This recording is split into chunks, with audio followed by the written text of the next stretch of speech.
Section 1. You will hear two colleagues, Marcus and Ella, discussing details about the coming office party. First, you have some time to look at questions 1 to 5.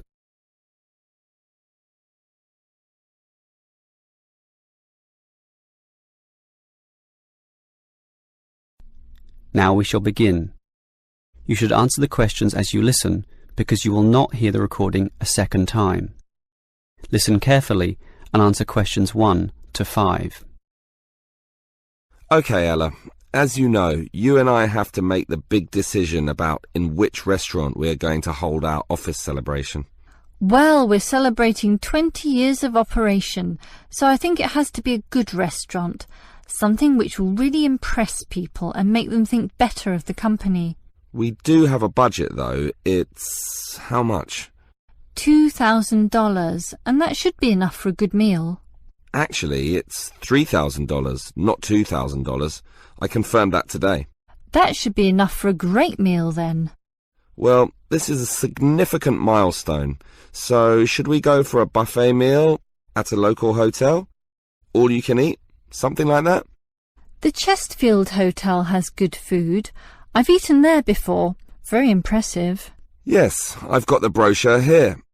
Do you know how much it costs? The full buffet banquet is beyond us, I'm afraid. Yes, but we don't have to get the banquet. They have set meals for cheaper prices. Show me the brochure. What about this? Set meal C is $50 a head, and that's just within our price range. It includes a main meal with prawns, and there's other seafood as well. Look, there's even a seafood platter with crabs, oysters, everything you like. But not everyone likes seafood. Let me see the brochure. Actually, set meal D looks better to me. More meat-based.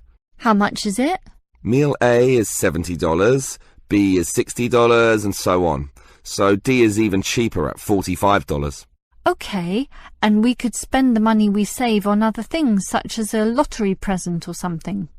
The main meal is lamb, and everyone likes that, right? It comes with soup, dessert, coffee, all the frills that you'd expect. What's the soup? Actually, all the meals come with soup. Meal A is lobster soup, B is prawn, C is clam, but ours is chicken. Ah, I like that. Chicken is simple but tasty. All those seafood soups are not nearly as nice. So, why don't we take meal D then? Before you hear the rest of the conversation, you have some time to look at questions 6 to 10.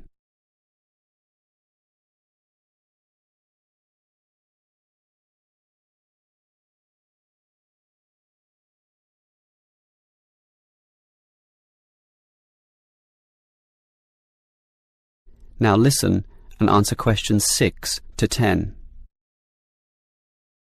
All right, we've picked the restaurant and meal for this celebration, so that just leaves the time and date to be decided.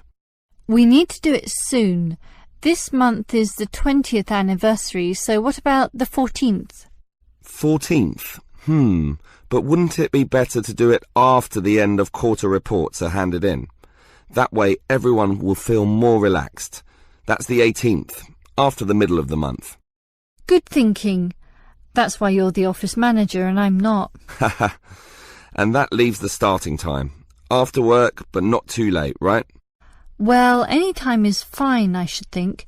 7 p.m, 7:30, 8 p.m. Does it really matter? Not too late, though. 8 p.m. is too late. 7 p.m. might be too early for those submitting the end-of-day accounts. Split the difference then, take the middle time. That will please everyone. Sounds fine by me. Let's do that then. Now, that leaves the minor details, you know, about clothes and what to bring and... Clothes? Isn't this an informal event? Yes, but it is an anniversary and we don't want people in jeans and jogging shoes. We don't necessarily want formal dress either. I agree. Formal is too, well, formal. Smart casual is better. Let's just say smart casual, OK? OK. And should we allow smoking?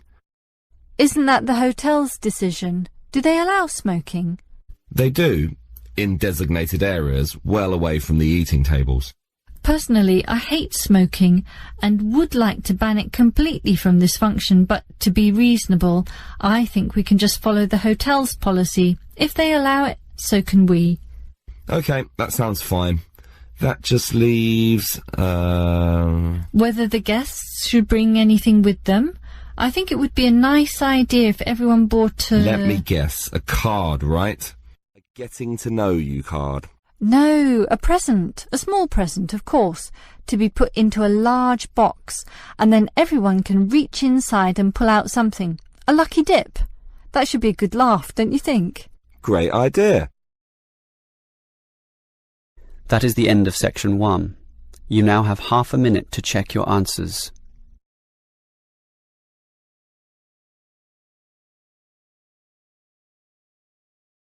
Now turn to section 2.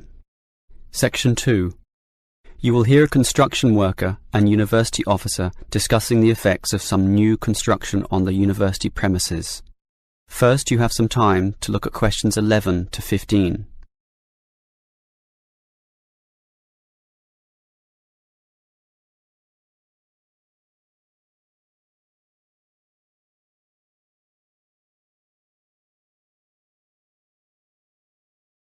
Now listen carefully and answer questions 11 to 15. Hello, Helen, is it? Yes, that's right. And let me begin by saying that your construction is already causing considerable disturbance to our student body. I'm afraid we have deadlines to meet, but you did ask for a timetable. We can certainly try to do the noisiest work at specific times when it least disrupts the students. Good. I've already emailed you about sensitive times of the day. Obviously, our lunch period is the best time for you to do all the noisy work. Yes, and as a result, in that time we are reserving all the jackhammer and drilling work necessary for breaking up the old concrete paths. So that will be between noon and 1:30 p.m. It will result in some delays to us, but not enough to significantly put us behind. So we're happy to do it at that time. The other time you mentioned as favourable for our noisiest work is after 5 p.m. As you know, due to the deadlines, we work at night to 8 p.m. Yes, I see the lights at night when I walk to my car.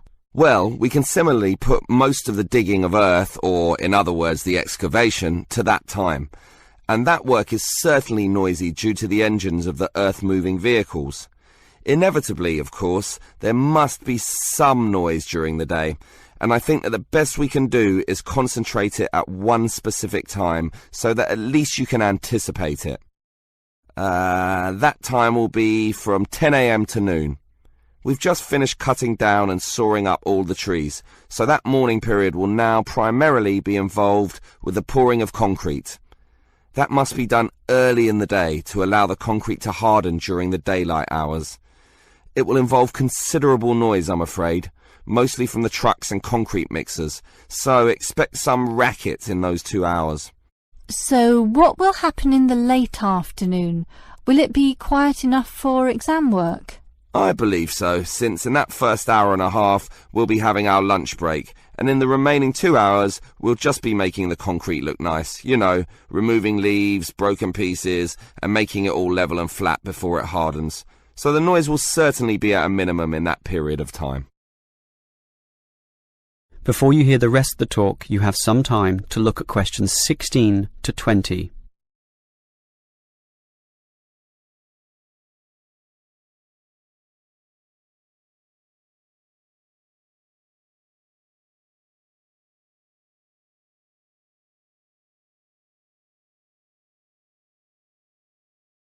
Now listen and answer questions 16 to 20. Well, it's good to know this construction activity won't disturb us too much, and I trust it's all worth it.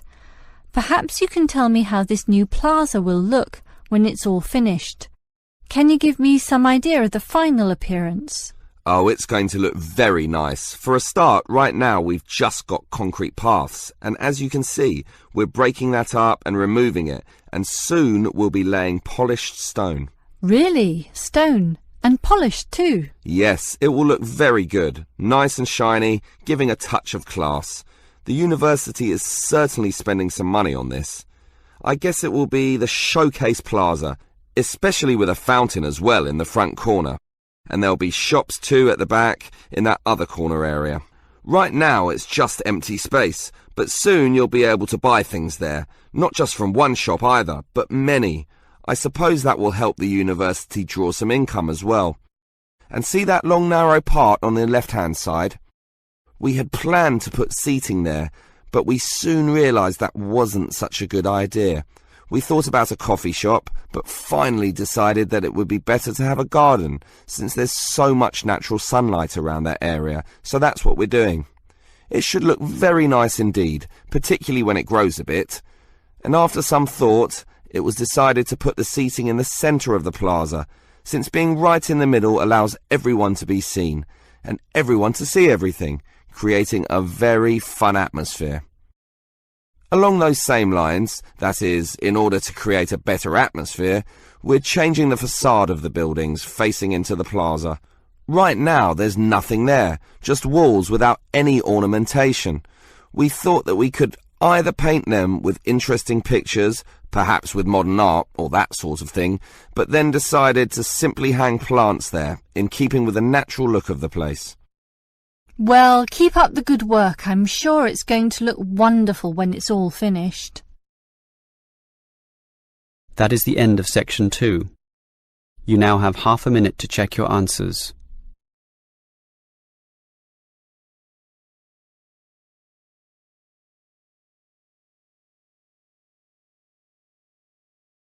Now turn to section 3. Section 3. You will hear 3 students, Steve, David and Susan, discussing a science lecture they attended. First, you have some time to look at questions 21 to 26.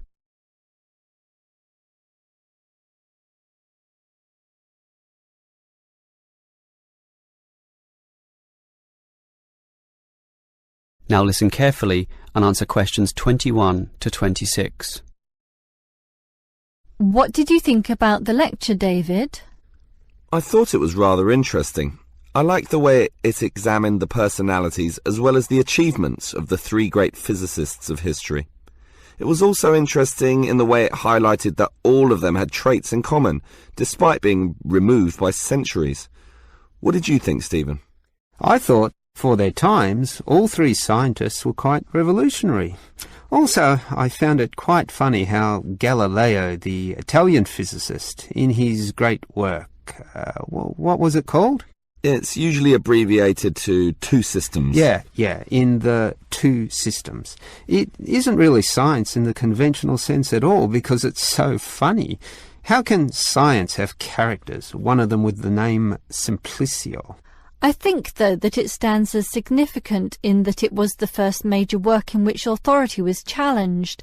Before that, the church and the state and royalty all held absolute authority over the thinking of the times, but Galileo was brave enough to challenge this by putting forward scientific truth.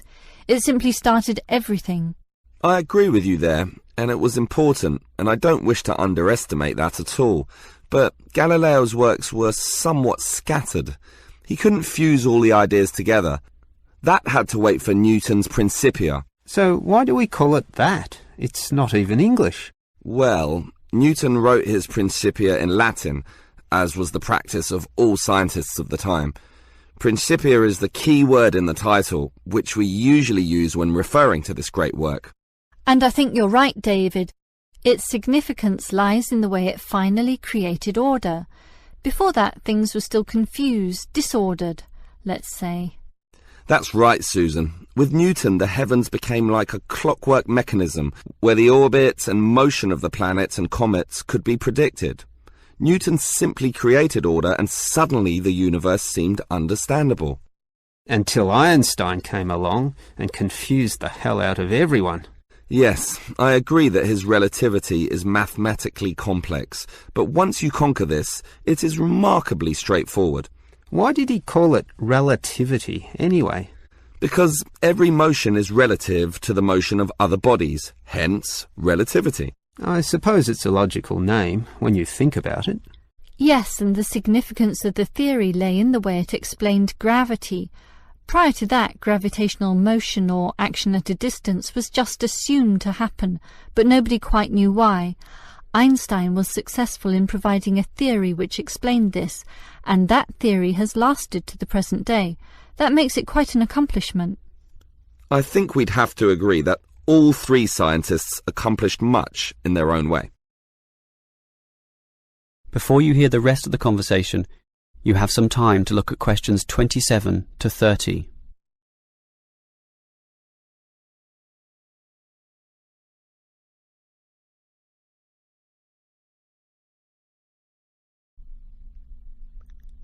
Now listen and answer questions 27 to 30. So, David, you're obviously impressed with these three scientists, so it would be interesting to know who you think was the greatest of all. Well, strictly it's impossible to say, since everything is relative to the times in which these scientists lived. Newton built upon the works of Galileo and Einstein built upon the works of Newton. But that's not true, actually. Einstein's theories were non-Newtonian, which is why they were so substantially ahead of their time. Given this, I'd say Einstein is the greatest. Well, certainly, Steve. I accept that Einstein was great and substantially ahead of his time, but Newton's laws are still used today. Galileo, in contrast, didn't form any workable theory that lasted, and Einstein's theories are more just theoretical abstractions. Well, not really. We still use them for cosmological theories, black holes. Not for everyday life, not for normal planetary physics. In that sense, Newton has stood the test of time and must be considered the best of all. What do you think, Susan? Did you know that Newton's first law of motion is often attributed to Galileo, and that Galileo is known as the father of modern science, even by Einstein, which supports him being the greatest? I would say that we must acknowledge the man who first started the scientific revolution. Without his work, we wouldn't have Newton or Einstein. Oh, Susan, that's ridiculous. Galileo's works were unscientific and almost farcical. Look, here's Peter. Let's ask him. Peter, which scientist do you think was the greatest? Greatest? The old argument. Einstein is the conventional answer, but when it comes down to it, no one quite knows what his theories really mean. Newtonian physics is at least understandable, so I'll go for him. Yes, there you go. Well, we'll just have to agree to disagree on that one. That is the end of section 3. You now have half a minute to check your answers.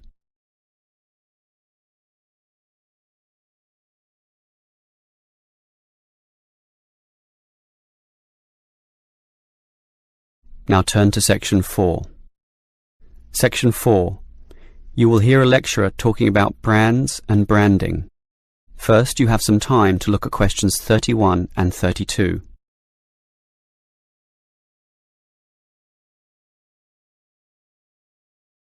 Now listen carefully and answer questions 31 and 32. In the Wild West, without fences or defined ownership of land, one man's cattle could easily be mixed up with another. Hence, cattle were branded. That is, a sign was scarred onto their skin using a hot iron brand. Well, we still use the word today, but in a more general sense. Putting it simply, a brand is a name, term, design or symbol which identifies one's seller's goods from another. The car model might be called an Echo, but the brand is Toyota, complete with a Toyota symbol. People will trust brands, leading them to buy other products of the same brand. Then it has achieved brand recognition, which is a very good thing to have. Similarly, perhaps your clothes are Gucci, your jeans are Calvin Klein, your medicine is Procter & Gamble, and your cheesecake is the pleasantly termed Sara Lee, and that's the way you like it. Actually, all those previous brand names show you one way to coin the name of your brand. Just name your company and its products after yourself. This is known as using founders' names, which is all right if your name is catchy and cadent, such as, well, Calvin Klein, but there are many other ways as well. Before you hear the next part of the lecture, you have some time to look at questions 33 to 35.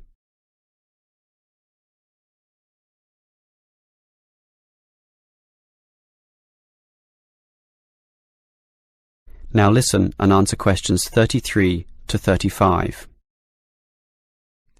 Well, here are some other ways to decide on your new brand name. You could use an acronym such as IBM or AWA, which sounds modern, scientific, and technically proficient. You might also wish to evoke feelings with an evocative name, such as Everest Airlines, where the skies are yours, or Amazon Books, with streams of literature, biggest in the world, or Nike, named after the winged Greek god of victory.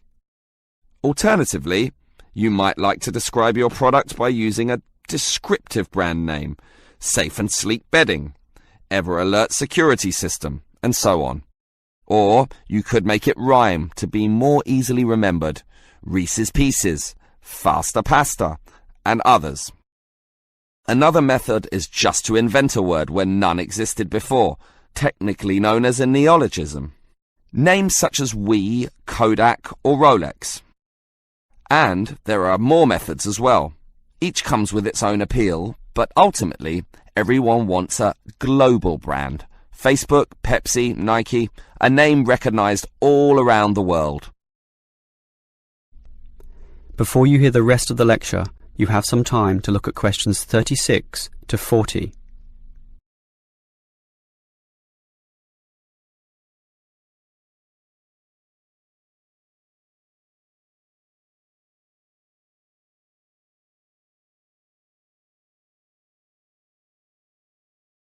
Now listen and answer questions 36 to 40. Now, let's go a little deeper into brands. One of the things which companies seek for their brands is an independent identity, or a concept regarding how the buyer feels about or perceives the product. A good example is Marlboro cigarettes, with its cowboy imagery and sponsorship of car racing, all targeting a manly, tough male buyer. In other words, the images, commercials, logos, sponsorship, and product packaging are all carefully designed to cultivate a single identity which resonates, in theory, with the target market. The core element of this is the logo, the visual symbol that represents the brand. So, if, for example, the product is for younger people, say Nike jogging shoes, the catch cry is, "Just do it," and high-profile athletes appear in all their advertisements. Think of that Nike logo, that single tick, one of the most recognizable logos in the world. And it's all consistent with the symbolism of power, speed, and freedom. On the other hand, if you are targeting a richer, more mature, and male buyer, say with Rolex watches, the brand image might be one of solidity, sophistication, reliability, and the Rolex logo, a crown, that sign of royalty, of might and power, top of the heap, similarly puts forward this image. If we are targeting the younger teenage market, say with Calvin Klein jeans, the brand image is one of sexiness, rebellion, and freedom from conventions. The logo is simply the name on the jeans, but it is linked to that famous series of sexy models and those controversial ads, which still run to this day. This is all big science now, collectively known as brand management. It's complicated, but when done well, can result in millions of dollars in extra sales. That is the end of section 4. You now have half a minute to check your answers.